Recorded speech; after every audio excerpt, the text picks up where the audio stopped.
My first name is Darneisha, and then last name is Coleman. Okay. Hmm. And then how old are you? 19. 19. Hmm. I'm a vocalist. I plan Okay. on performing. Right now, my degree is a Bachelor of Science in Music Education, but I'm probably going to switch over to a Bachelor of Arts in Vocal Performance, just because as much as I love kids and I would love teaching, performing is my one true love, and I want to get a degree that's going to help me become a better performer. When I went through puberty really early. I was probably 10 when I started going through puberty, and that was around the time I started dealing with depression.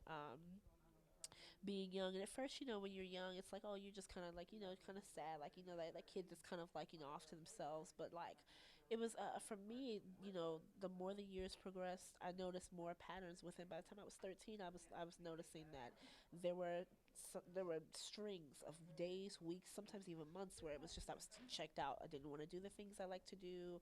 I didn't feel comfortable around certain people. It was hard for me to be myself, and that's when I started thinking, well, maybe I am depressed. And I've had really good years, really good weeks, really good days. It just depends. Like, there have been times where I've gone months without having an episodic, you know without having an episode. And there have been times where I've been stuck in a rut for months.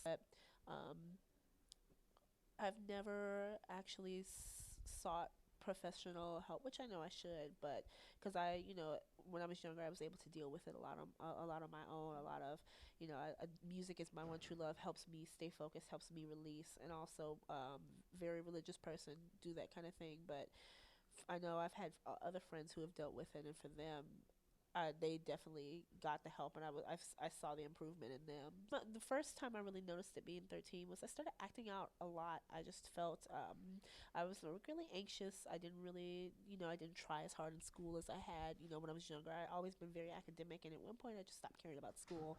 Not to the point where I was failing or anything, but to the point where I wasn't trying my best and bringing home grades that weren't, what I was used to.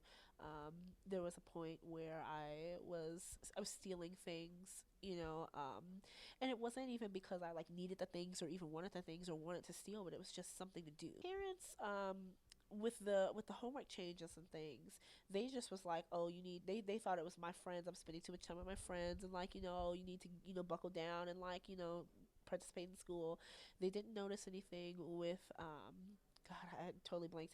They didn't notice the stealing or anything. They didn't notice a change in my eating habits or anything. Excuse me.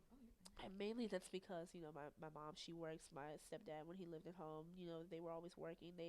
I have a brother who's much younger than I am, so they were taking care of him. So, I mean, like, they kind of gave me leniency, and unless I was really doing something crazy, because I was always a good kid, unless I was doing something that was like red flag, red flag, red flag, they really didn't notice. In historically, in the black society, we've always dealt with problems.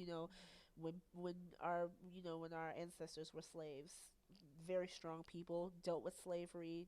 They were whipped and beaten and tortured, and they were able to still have this drive to keep getting up and doing things. And of course, there were people who maybe definitely succumbed to the evils of slavery. But then you have the Jim Crow laws, and you have people who were just trying to work and trying to provide for their family, and the civil rights movement, all these things that people have been through. And one of the biggest things is if our people can go through that, like no, don't really. It wasn't a thing about really talking or like seeing somebody, especially for a lot of people who are uninformed and still have relatives who are like, you don't need to tell some counselor your problems or some white person your problems or whatever. And it was just like, you grow up thinking that if we can get through poverty, we can get through all these things, we can get through this. I remember TV commercials being about like restaurants or like shows or whatever. And then maybe around 2005, 2006, I just started noticing that like every other commercial was for antidepressants or anti-anxiety or something. And I was like, is it, and the way I feel the media treats it is either a there's this huge stigma attached to it.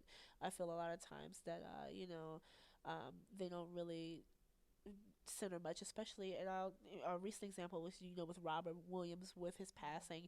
And there was obviously they paid homage to Robin Williams, but that was a great time when people could have come out and talked about mental health issues and how to treat them in this country. Nobody did. Whenever there's a mass shooting, school shootings, and things that are sadly very common in our society these days, a great time to talk about how to revamp our mental health care system in this country and how to really draw attention to it. Nobody wants to talk about it.